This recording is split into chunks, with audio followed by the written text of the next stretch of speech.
Hey guys, today I want to talk to you about something that I recently learned about my palette. I never realized that the palette I had been using was completely wrong.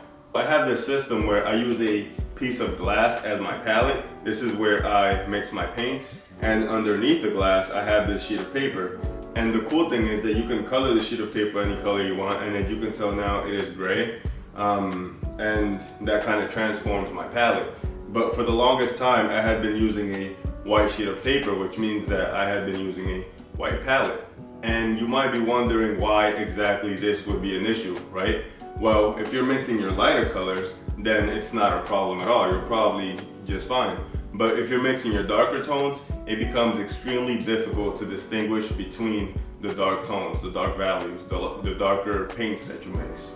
I really want to demonstrate exactly what I mean, because when I first saw this I was blown away, and I'm gonna use my iPad to do so. So, I really want to take this step by step. First, I'll start out by making a light red. So I'm going to make the three primary colors, and one will be light, one will be sort of a mid-tone, and the other will be dark. We'll go with yellow, the mid-tone, which is starting to get green, and a dark, and then we'll go to blue, go light, a mid-tone, and a dark. Pretend that this background was your palette, and these are your paints on your palette, right? So everything on this white palette looks dark, or it looks darker than the palette itself. This will really show you how relative color is, and you can especially tell with these colors down here that they almost seem like they're exactly the same value. But if we just do this one move where we change the background color to black, you quickly start to see that this color over here, we'll go a little lighter,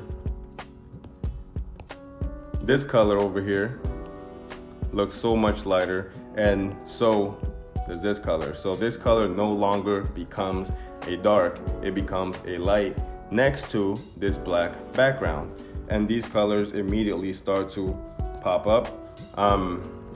This is also very important. When I was using a white palette, a white background, these colors look very dark. Now that I'm using a black background, all of a sudden they become so much lighter. And that's why I recommend using a gray background, but you have to make sure that you are using a neutral gray, because when you mix ivory black and titanium white together to make a gray, most of the time it ends up looking like a cool gray. So there's some blue in it. So really make sure that you mix some reds into your paint so that you get that neutral gray. You don't want it to be a warm gray, and you don't want it to be a cool gray. Try getting it as neutral as possible. And they also sell great palette paper, which is phenomenal. That's pretty much it for today's video, guys. One last thing before I go. Here I have this Gray Matters paper palette, and it is indeed a neutral gray palette, and I think it works extremely well, so much that when I was mixing my paints to try to get this as neutral as possible, I remember I had this, and I decided to take it out and try to copy the color as close as I could. So I would highly recommend this, or just feel free to use this incredible system that has been working so well for me for the last, I think, year and a half, 2 years.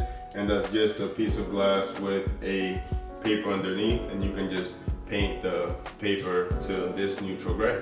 And I really hope you found this information useful. As always, if you enjoyed this video, don't forget to like, comment, and subscribe. And thank you so much for joining me. See you next time.